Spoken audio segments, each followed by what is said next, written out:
I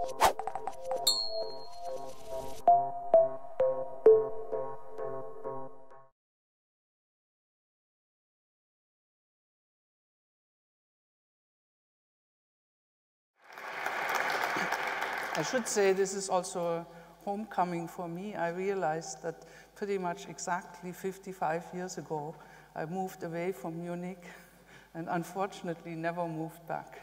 So one of the regrets. Now I will continue to tell the story that Peter started to tell and move into the sector of heavy quarks and in particular CC bar bound states, Charmonia. And as Peter, I should like to acknowledge 19 years of collaboration with Anton Antonik and Krzysztof Redlich. And the other thing that should be said in the beginning, that the real breakthrough came in with the recent ALICE data. So let me pick up where Peter left. You saw that the yields of all hadrons formed with light quarks, U, D, and S quarks, can be reproduced by the QCD statistical operator as captured in the hadron resonance gas model. And the question I would like to address is, does this approach extend to hadrons that have heavy quarks, like charm quarks, or maybe in the future also beauty quarks? So let me show you a plot that we could have made long ago, but actually we made only very recently, and that is to add to this systematics of light flavor hadrons charmonium, J-psi, the 1s state of a charm and anti-charm bound state. And you see it has pretty much the same mass as hypertriton. However, it is produced with a factor 500 higher yield. And what I would like to address is the question why, and can this also be successfully treated in this statistical approach? Now, let me take a step back to 1986, where the original idea to use Charmonia as probes of deconfinement was formulated by Tetsuo Matsui and Helmut Satz. And their idea was to implant Charmonia into a quark-gluon plasma and to observe their modification in terms of suppressed production in a nucleus-nucleus collision where a plasma is formed. And this was really the analog of Debye screening that we know well from QED for QCD, that when you have a high density of free color charges, bound states are screened. And the screening happens when the Debye radius becomes smaller than the radius of the system, and the Debye radius in the plasma decreases with increasing temperature, and this led to the notion of Charmonia as a thermometer, that as the temperature increases, they gradually melt one after another. This was dubbed sequential melting, and this was a signature of deconfinement. However, in that description, there is no link to the phase boundary, there's just a link to the temperature of the system. Now, we thought about this in 2000, actually trying to solve during a stay in Seattle at the Institute of Nuclear Theory another problem. And we hit upon this idea that, well, if we take Matsui and Satz seriously and we really are above the deconfinement temperature, the charm quarks are free in the system, they will stay around. The charm quarks are still there, and as the system hadronizes, also the charm quarks have to find their way into hadrons. And now if you think about this, then J-psi can be formed if charm and anti-charm quarks meet each other, and then as a signal of deconfinement, we really would have that the production probability increases quadratically with the number of charm quarks you have in the system. And so in this idea, the yields of Charmonia and also open charm hadrons, although I cannot yet show you data on this are directly linked to the phase boundary and the hadronization temperature. They are still a probe of deconfinement because the hadronization happens from deconfined quarks and gluons, but the notion of a thermometer is obsolete. The only temperature that matters would be the pseudo-critical temperature of the phase transition. Now, how would one introduce this idea in the statistical model? There is actually just one additional step that one needs to take, and that is that we have to realize that charm quarks are produced in initial hard scatterings. This is a process that requires, of course, twice the charm quark mass to produce a CC bar. So this happens early in the collision, and the number, you can convince yourself that the number, at least at current LHC energies, is not changed in the plasma. It's not increasing, it's not decreasing. And so this, of course, the number of directly formed CC bar pairs one can take from data. This is the total charm production cross-section. Or if there's not a measurement, one could resort to calculations in perturbative QCD. Then the hadronization at the critical temperature follows the same grand canonical statistical model that Peter introduced to you, and that is so successful for light valence quarks. Of course, since there are not so many charm quarks in the system, one needs to do canonical corrections, and we know from Tschirchov-Redlich well how to do this. This is a technicality. And then one can set up a balance equation and just state that all the directly produced CC bars have to end up in charmed hadrons.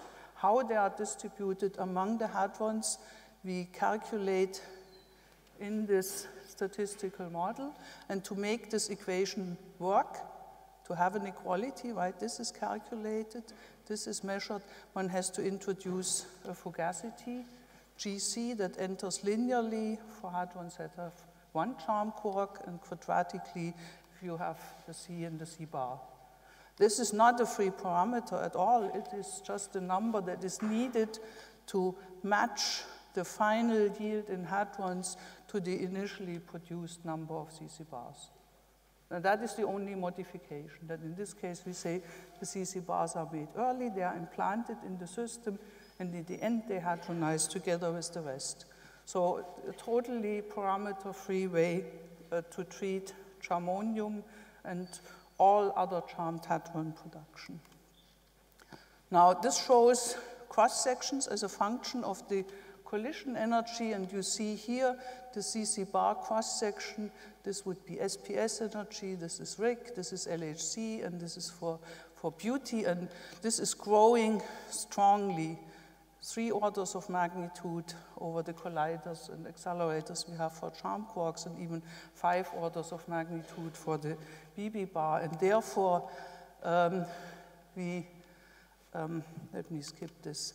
And therefore, we really expect a dramatic and qualitative change when we look at the production of charmonia as a function of collision energy. And I have sketched this in a cartoon for a paper that we wrote some 10 years ago.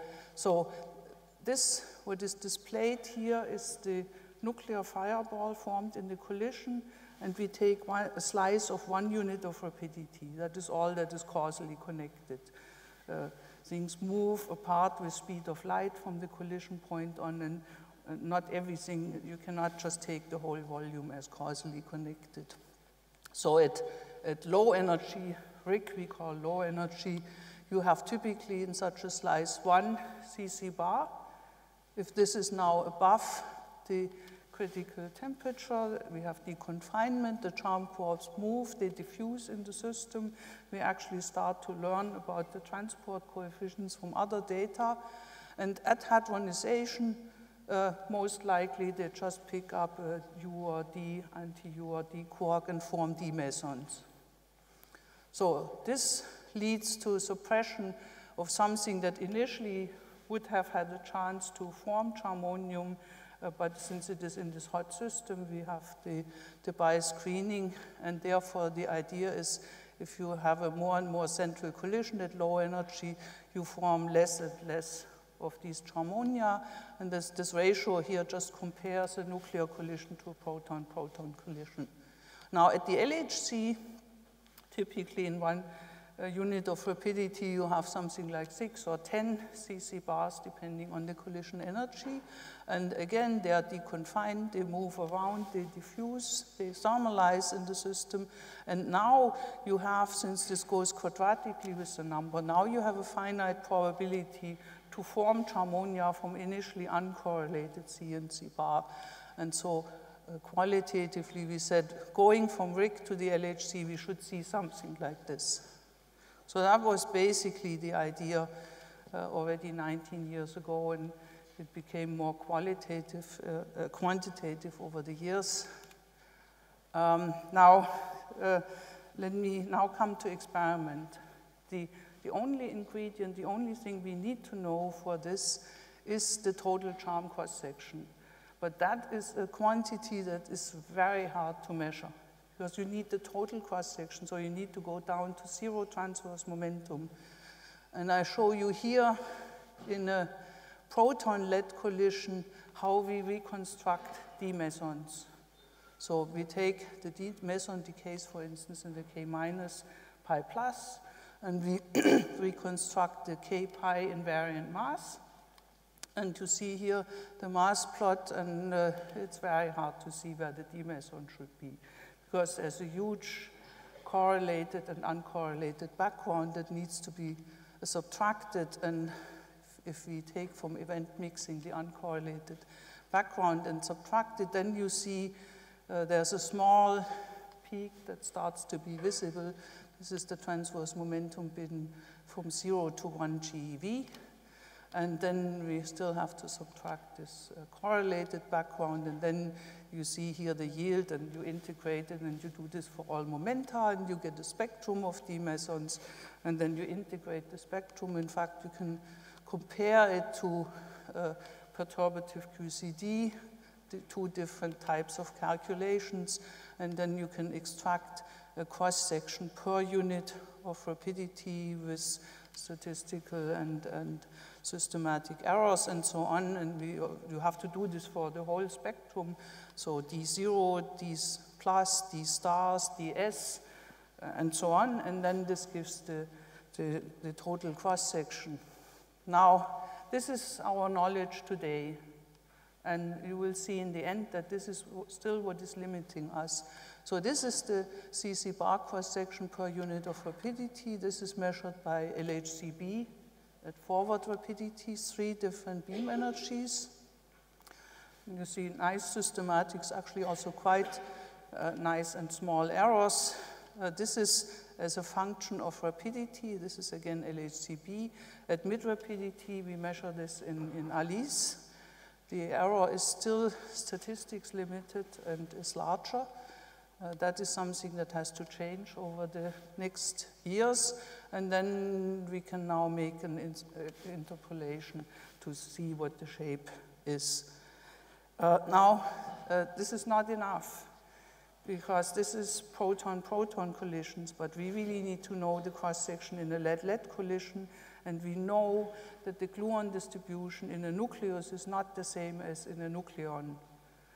And that means that since charm quarks are mostly made from gluon fusion kinematically where we are, that we need to know the charm cross-section from the gluon distribution in a nucleus. And what I show you here is how charmonia are produced, J psi, in proton-lead collisions as compared to PP collisions. And this is the rapidity, this is where the lead nucleus is going, and this is where the proton is going. And you see there is this suppression, and that comes because the gluon distribution is modified in the nucleus, and one can compare this to calculations, and basically we have to now take what we measure for the CC bar cross-section in PP collisions, and we have to fold it with this modification, and that, of course, introduces some uncertainty, and that is our current experimental uncertainty. Okay, so now let's come to J-psi, back to J-psi. These were the expectations for the LHC. That is a picture succinctly drawn by Helmut Satz in 2009, just as the LHC was starting operation. And you see this is what the sequential suppression would be. This is where we are at RHIC. And the question was, does it go down further? Or does the yield pick up because of this statistical combination with number of charm quark squares? And so where are we quantitatively? Well, this depends, I told you, on the charm cross-section, and these are different curves, how this should look as a function of centrality for different charm cross-sections. And at mid-rapidity for the two LHC energies, we are here somewhere between the green and the red curve. That is the expectation. And at forward rapidity, we are somewhere between down here, even something we had not calculated, and this black dashed line. So this is the expectation, what we should be seeing. Now, we can measure charmonia very well in ALICE by reconstructing them either from their decay into a mu plus, mu minus, or decay into an electron and positron. Both have a branching ratio of 6%. And what I show you here is photoproduction in ultra-peripheral collisions. So if the multiplicity in the event is low, you see that there's a beautiful mass resolution in the central barrel of ALICE. When we measure electrons, we even have a mass resolution that is significantly below 1%. So this is where life is easy, and it shows that we have a good detector. However, the environment of a central collision of two lead nuclei, Peter showed you this 30,000 produced hadrons, life is difficult. And you see here again an invariant mass spectrum for muon pairs, and then here for electron pairs. And you see it's very hard. At 3 GeV, we expect the J-psi. You have to, again, be very clever about subtracting the combinatorial background of electrons that come mostly from decays of open charm D mesons, B mesons, and so on. But if you subtract this, then you see the resonance, and we can integrate the yield. And we do this for different centralities and different momenta, and we integrate over momentum, and then this is the result. So now this is the ratio of production of J-psi charmonium as a function of the collision centrality or the multiplicity, and the yield in a nuclear collision, lead-lead at the LHC and gold-gold at RHIC, is normalized to the proton-proton measured value scaled with the number of binary collisions. And so you see, this is forward rapidity RHIC. This is LHC. There's a huge increase. In spite of an increase in energy density, we don't see a step going down, but it is very clear, the message. And at mid-rapidity, this is again RHIC, Phoenix and star, and this is ALICE, and you see that within the errors, now there's even at the highest energy a trend for this. The cross-section is big enough that it takes off, and I think if you qualitatively compare, it is very clear that something is happening. Something new is happening here.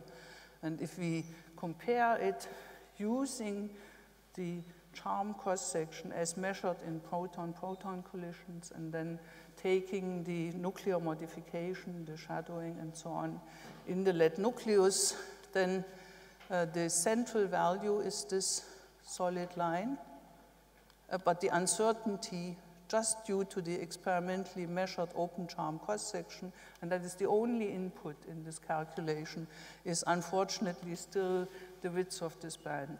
So there's work to do. Right? It looks perfect. Production in lead-lead collisions at the LHC is consistent with deconfinement of charm quarks and subsequent statistical hadronization. The main uncertainty for the model is really the open charm cross-section and the shadowing in the lead nucleus. but you see that the data are also statistics hungry, and so this clearly points to the need that in the future we need to measure with much increased statistics.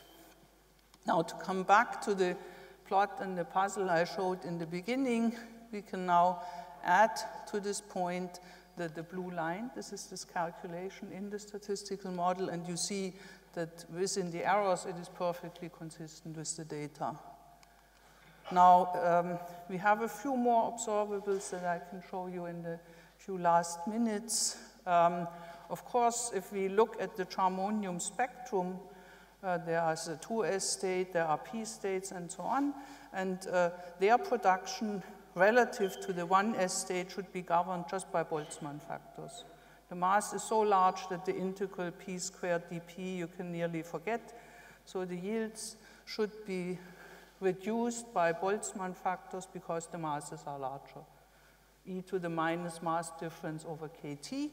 And you see, so this is again the shape psi, the 1s state, and the green is our prediction for the 2s, the psi prime. And this is the first significant measurement in central lead-lead collisions at the LHC. The error is still very significant. Within the error, it's perfectly fine. However, what you don't see in this plot, this is the yield relative to pp. If you compare the yield of the psi prime relative to the j psi, you are in the percent range. So if we lack statistics here, then here this is even 2 orders of magnitude more statistics hungry. So this, in the coming years, this error will significantly decrease, and we will see where it falls. We have, in the model, we have no freedom whatsoever. Right? It's either with the decreasing error, this will be in the green band, or something interesting is happening. We can also look as a function of rapidity in the forward spectrometer at mid rapidity. In fact, we have even 5 points here. I didn't find the plot in the last minute. And you see that this is going up. It's going up also in the calculation. And this has to do with the fact that the charm production cross-section is peaked near mid-rapidity. So, of course, this is also where the temperature, the energy density is highest. So if you talk about screening, it should be increased, but also the production is increased because the cross-section peaks at mid-rapidity. And the last observable I want to address is we have also measured this differentially as a function of the transverse momentum, the momentum perpendicular to the collision axis. Again, ratio of j psi production in nuclear collisions to pp collisions at forward rapidity, and in red at mid rapidity. And you see that the values are largest at small transverse momentum. This was expected. And the reason why it goes down is most likely that this is the very strong energy loss that quarks show in the plasma, because you have many free color charges. The energy loss, both by collisions and also by radiating gluons, is very significant. That leads to this strong decrease. Now we can ask, can we also in this statistical picture describe the spectrum? And the only thing we have to keep in mind is our picture that charmonia are formed from free charm quarks at hadronization. And that implies we have very strong evidence from other observables that the medium is strongly expanding. I will show you velocities in the next slide. It is expanding because of the very large thermal pressure. The initial pressure is something like 10 to the 34 Pascal at the initial temperature. And so collective flow builds up, and you have random thermal motion that is superimposed to the collective expansion. And if the charm quarks thermalize, of course, they should also exhibit the flow of the surrounding medium. And that means their spectrum, if you know the flow, should be characterized by the temperature at freeze-out, 156 MeV, and the radial flow profile. And so our recipe is to take the flow characteristics at the phase boundary from a good hydrodynamics description of other light flavor observables. And there are 3 or 4 observables that really determine the parameters that govern the relativistic hydrodynamic calculations.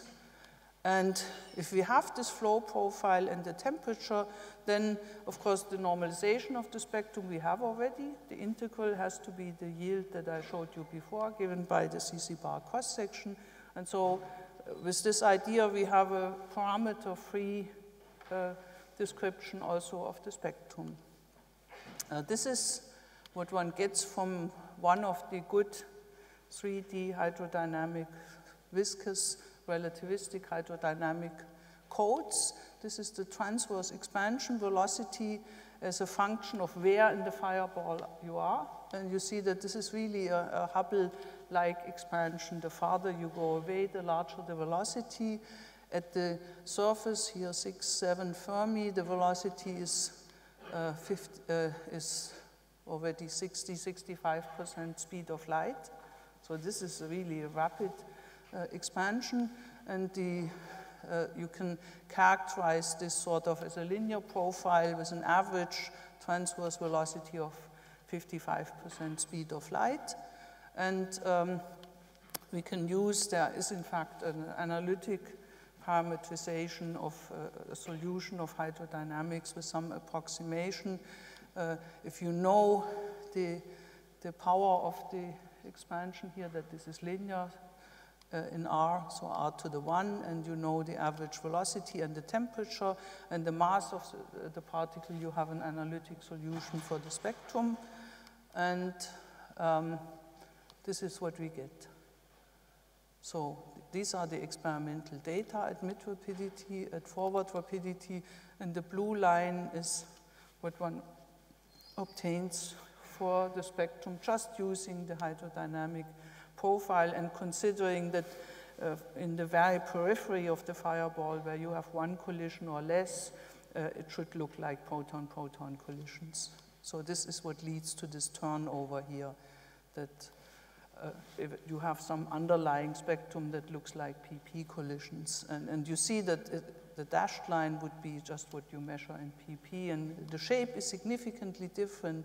And this very strong hump here, this comes from the radially expanding fireball.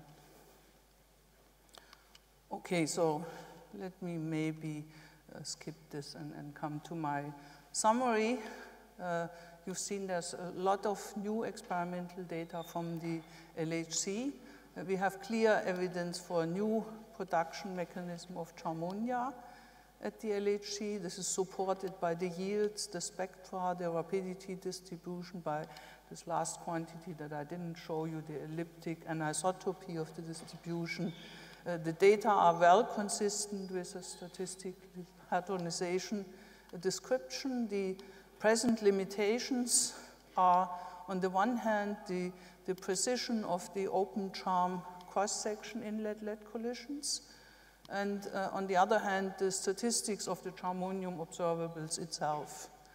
I did not show you, but there is starting now some evidence that also for the beauty, anti-beauty quark system, the bothomonium sector, the data are not in line with a simple screening picture, and maybe statistical hadronization applies here as well, but there is a lot we need to study first. Do the very massive beauty quarks normalize at all in the quark-gluon plasma?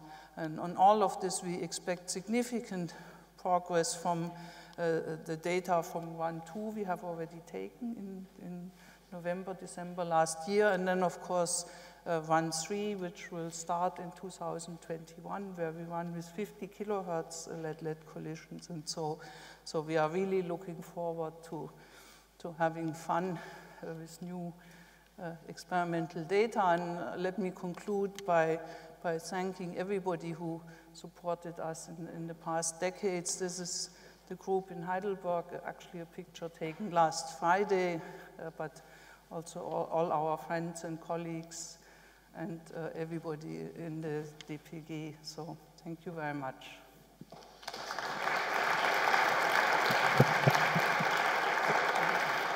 Thank you very much, Johanna, for this beautiful talk and for showing us to which precision the field of charm physics has come in heavy ion collisions, and congratulations to the many exciting new data. Let's take also some time for 1 or 2 questions for Johanna. Yes?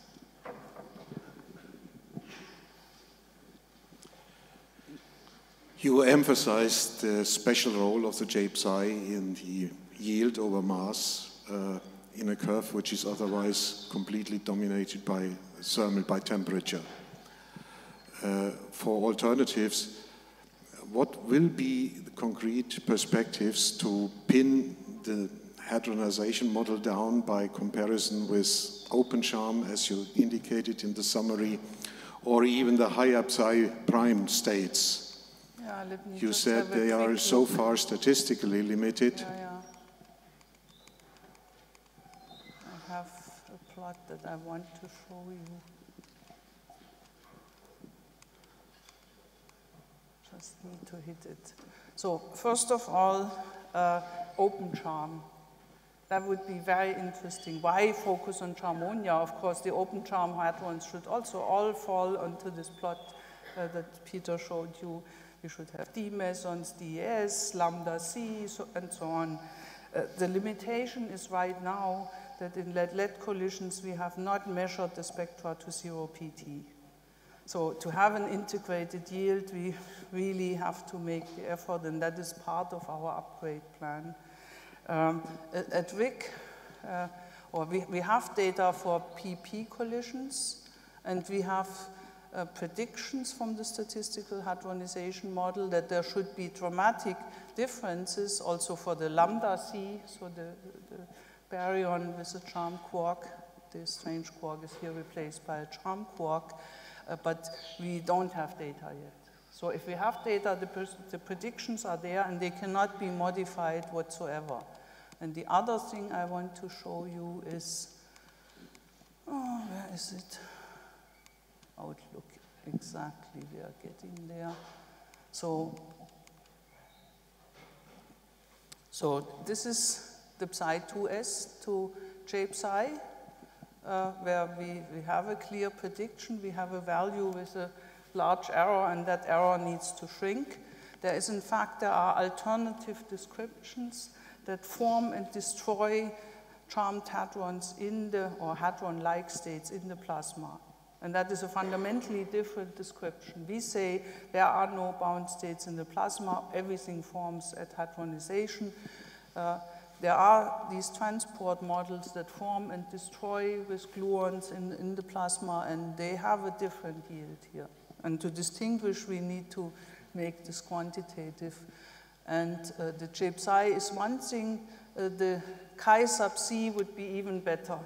So if we could measure the p state, now this is very, very difficult, but we will try, of course. So now you have a J-psi and a soft photon. You have a 400 MeV photon in addition. And to pull that out of the background will be very difficult. If we could do it, again, it's clear at what abundance it has to be produced. And the question is, can we measure it? And then, of course, there's the beauty sector, where if we would find that B quarks normalize, you can continue the whole story with the epsilon states and B mesons and lambda B and so on. Can this for the charm be done with existing data, or do you need the next CERN runs? I think in runs 3 and 4 of the LHC we should have enough statistics. Whether we can do this chi sub c and the photon, maybe this needs a next generation experiment where we have even much less material budget in the detector. Our detector is very thin as compared to CMS and Atlas. We have 10% of a radiation length up to the middle of the TPC, but still 10% may be too much. We need to go to maybe 1% of a radiation length. So that was a long answer, but it was sort of really our future program for the next decade, what you were asking about. Okay, thank you very much. Maybe in the interest of time, I want to thank you, Johanna and Peter, for your prize talks. Also thank the two preceding plenary speakers for their beautiful talks. And then congratulations again from all of us here to Johanna and Peter for the Stern-Gernach Medal.